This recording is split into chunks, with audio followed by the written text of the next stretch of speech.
Welcome back to Kitchen Wisdom. Grab your coffee, or maybe a muffin, since today's episode is all about what makes those muffins rise. This episode, baking soda versus baking powder, what's the real difference, tackles one of baking's biggest mysteries. If you've ever stared into your pantry wondering which one to use, or worse, swapped them by mistake and ended up with a flat cake or soap-flavored cookies, you are not alone. We've all been there. I still remember my first soda disaster. Spoiler, it was not edible. If you know me, you know I've been baking for years. Between creating recipes for my blog, Arina Photography, and my occasional baking marathons before the holidays, I've made thousands of cookies and cakes, but this question still comes up all the time from friends and readers. What's the difference between baking soda and baking powder? So today, we're breaking it down in the simplest, most coffee chat way possible. Because I promise once you understand it, you'll never go back to guessing.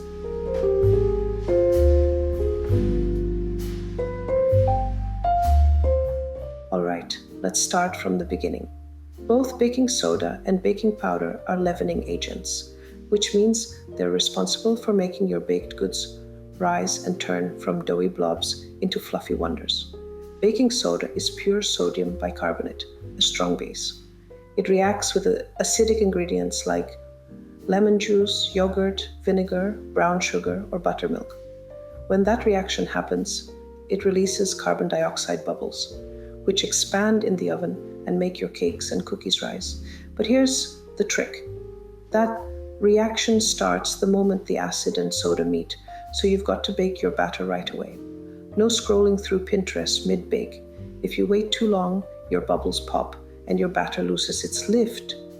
Baking powder, on the other hand, is the pre-mixed, ready-to-go version. It contains both an acid and a base, so it doesn't need help from other ingredients. It just needs moisture and heat to work its magic. Most modern baking powders are double-acting, meaning they react twice. Once, when you mix the wet and dry ingredients, and again, when the heat hits in the oven.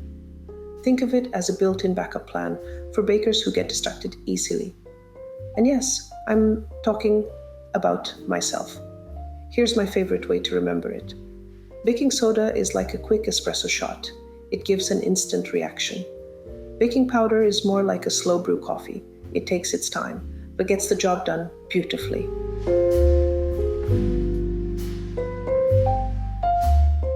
Let's talk real life. You'll use baking soda when your recipe already has acid in it. That's why you'll see it in things like gingerbread cookies or chocolate cake. The molasses and cocoa powder activate it. It helps brown the edges and gives cookies that perfect chewiness. But when your recipe doesn't include acid, say for classic sugar cookies, pancakes, or vanilla cupcakes, you'll reach for baking powder. It's self-sufficient, no acid required, and gives a soft, pillowy rise. And then there are the rebels, recipes that use both. This happens when you have some acid in your batter, but not enough to fully activate the baking soda. The baking powder steps in as backup, ensuring you still get that perfect lift. Think of them as the dynamic duo of the baking world, Batman and Robin, but for cookies.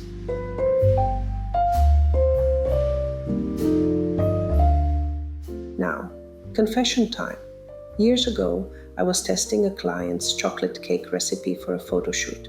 It looked perfect out of the oven. Tall, glossy, beautiful. But one bite, and it was like eating soap-flavored bread. Turns out I'd used baking soda instead of baking powder. And way too much. My kitchen smelled great, but that cake, not so much. That was the day I learned that baking soda is about 4 times stronger than baking powder. You only need a tiny bit. And since both containers look nearly identical, I now keep mine labeled in big bold letters with a Sharpie, soda and powder. It saved me more than once. Honestly, it might be one of my top 5 kitchen survival tips.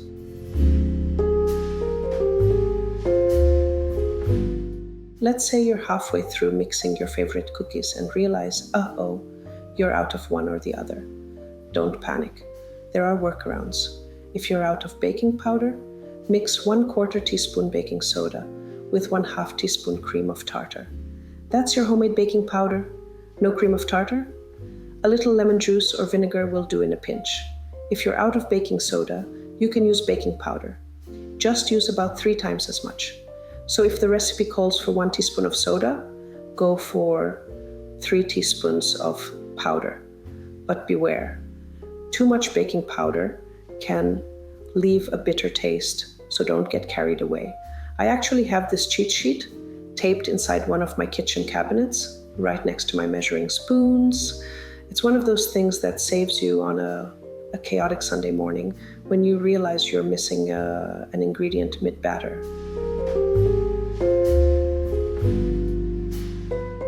Here's something most people forget. Both baking soda and baking powder lose their power over time. I like to replace mine every 6 months. They're cheap, so it's worth keeping them fresh. And whatever you do, don't store them near the stove or dishwasher. Heat and humidity are their sworn enemies. I personally like to keep mine in 32-ounce ball glass jars with metal lids. It keeps them neat and airtight. I write what's inside on the lid or write on the side of the jar with a black Sharpie, so I can grab exactly what I need without any guessing. Here's how to test them. For baking soda, pour a little vinegar over a spoonful. If it fizzes like a volcano project, it's good to go. For baking powder, mix a teaspoon into hot water. If it bubbles immediately, it's fresh. If not, time to toss it. And yes, I write the purchase date right on the lid with a Sharpie. It's a simple trick that saves me from sad, flat muffins.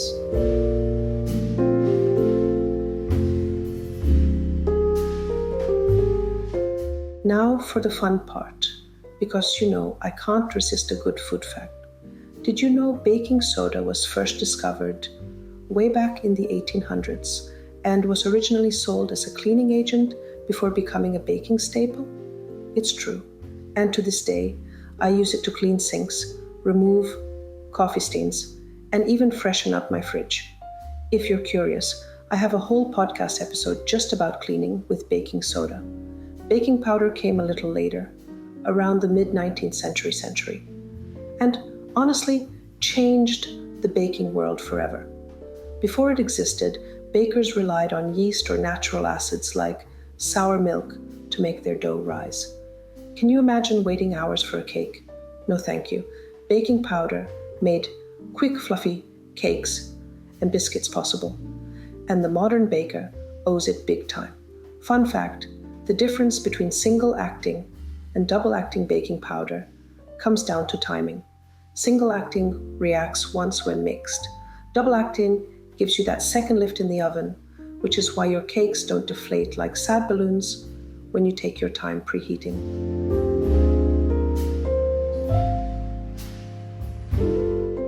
If you want to put your new baking soda and powder knowledge to the test, try some of my recipes on Arina Photography, my classic gingerbread cookies for baking soda, and my fluffy vanilla cupcakes for baking powder.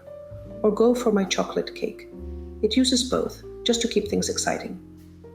Once you start paying attention to which leavening agent your recipe calls for, you'll begin to feel the difference. Your cookies will brown more evenly, your cakes will be lighter, and you'll finally understand why your grandma's biscuits always rose higher than yours.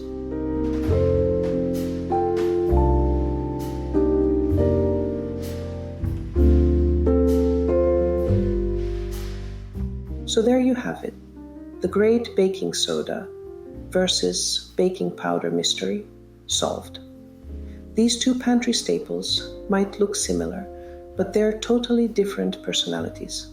Soda's the bold, fast-acting friend who needs a little acid to shine, while powder's the calm, dependable one who just gets the job done. And if you take away one thing from today's chat, it's this: label your containers, keep them fresh, and don't be afraid to experiment. Baking is part science, part art, and part happy accident.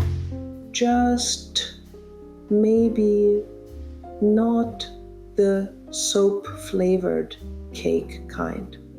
All my favorite tools, airtight jars, and the recipes I mentioned are linked in the podcast notes below. And for more visuals, you can visit me at Arina Photography on my blog and YouTube channel. I've got photos, tutorials, and plenty of behind-the-scenes moments, including a few kitchen fails I still can't live down. Because at the end of the day, baking is all about curiosity, creativity, and having fun. And if you learn something new along the way, that's just the icing on the cake.